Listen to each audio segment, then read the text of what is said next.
um, Mindfulness, thinking about people complexly, leadership, lots of leadership, greyhounds, definitely greyhounds, fishing, mindfulness. Paul, what are you doing? I don't know. Everybody Palka! So here's Paul Roth from Paul Talks. Here's everybody, Paul. Everybody Paulka. I think that is the hashtag that I want to use for our collabs. Absolutely. And this is the first. This is like the first one. Yes. We saw each other at VidCon, but we didn't do any videography together. Nope. But we've changed that. We're learning and getting better now. We could talk about little YouTube versus big YouTube, authenticity versus relatability. How about that? We can. That sounds good. My subscriber count is just over 2,000. I still think of myself as a tiny YouTuber, but I was reminded by our mutual friend Asante just today that it's not that tiny. That there are many people who have, double-digit subscriber counts or single-digit subscriber counts. So I've definitely made some headway there. One of the things that I value in my own YouTube productions is whatever I do, I'm not going to try to do it to be like everybody else. I'm going to try to do it to be like my take on things, my authentic, honest take on things, even if it's something that's been done to death. Exactly, yeah. Because you can take something and put your own style on it, because your own voice comes through it. And I think that's definitely important. And a lot of the little YouTubers, I think, the smaller creators, they do a lot of the work that isn't seen. So I think we're really nurturing a lot of future creators with the content that we're creating and when we're collaborating. Because that stuff, like we've said and like we've seen, isn't always visible to everyone. So really, we're sort of like, in a way, the unsung creators and heroes that aren't always seen. But we're doing the really hard and nitty-gritty work. People that have like very, very simple jobs, but have very, very important jobs, because as a group together, we kind of hold a lot of the stuff that gets created up, a lot of the value that's created. Just having a core group of young creators and communities to be involved with is really, really important to me and valuable, to be able to nurture that next group. When people find YouTube through bigger creators, maybe they just discover it, and they find YouTube and get inspired, and they stay because of the smaller creators they discover in the community that they become a part of. Because ultimately, we can't do everything. We can't be a part of every single community, but we can join communities and contribute to them and grow with them. I think it's I agree with you. I mean, it's one of the reasons, I've done this series. I've only been doing this for a couple of months now, that I call Let's Talk About You. Mm-hmm. And I try to highlight my subscribers who themselves have YouTube channels.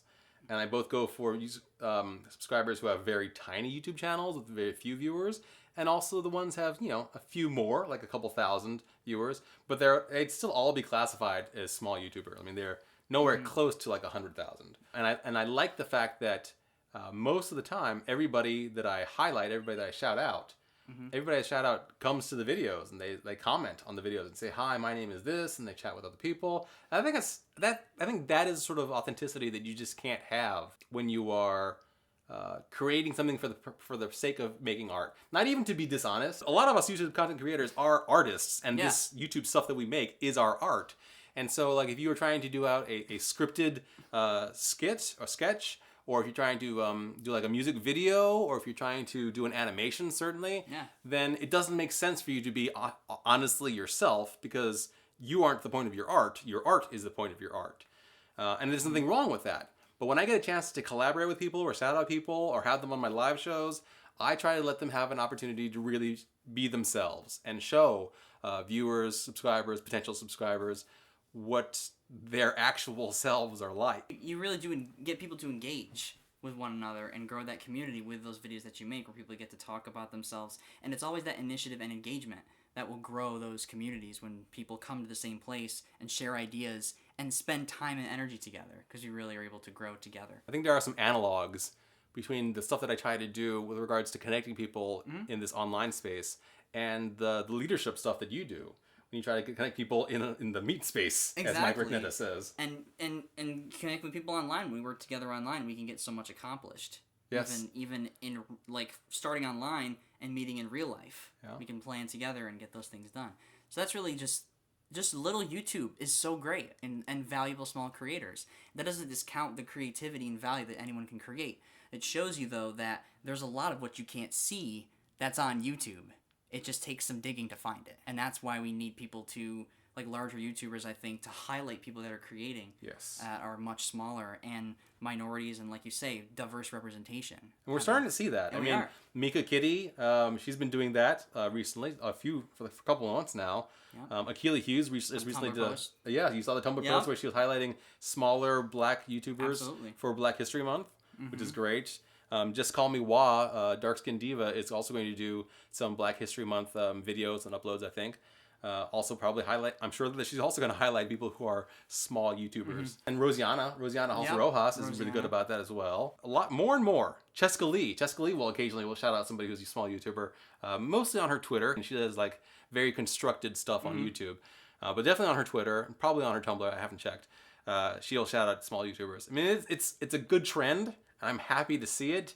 And maybe I have tunnel vision because I specifically follow people who do this sort of thing. I'm not as interested in following people who don't. I think creating an image, a rich and complex representation of what people see on YouTube is really, really important, because then they're really getting down to the heart and core of what YouTube is about and the communities on it. A lot of people just don't know.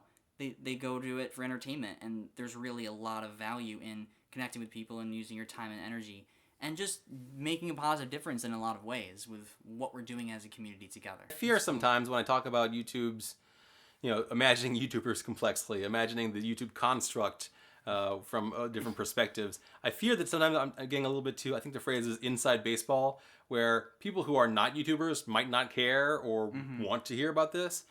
But I tell myself that it's okay as long as I do that, and then also do things that are a bit more universal. I try to do all of it to be myself complexly on YouTube. Yeah, see yourself complexly and compassionately as well as other Yeah, people. it's hard to do. It's difficult. It takes work. It takes effort to do that. It really does. I just made a video on NFI, all about love and compassion, just people, caring about people versus the numbers, thinking numbers and feeling people. Yes, I think I saw that one. I think I watched all the love-themed NFI videos this week. You should check out that channel. It's a good channel. Yeah, absolutely should. I like that down in my diaphragm. I like to call it my diaphragm because I'm a little bit of a singer sometimes. So it's right down there in the doobly-doo. Thank you for having me on your channel, You're welcome. Matt. You're welcome. This is awesome. It's fun. It's fun to create value with other people I agree. and with time and energy. Are we done? Yeah. This is where Matt finishes up, and he'll say, "Keep being you. Don't forget to be awesome. EverybodyPAULka." Ah!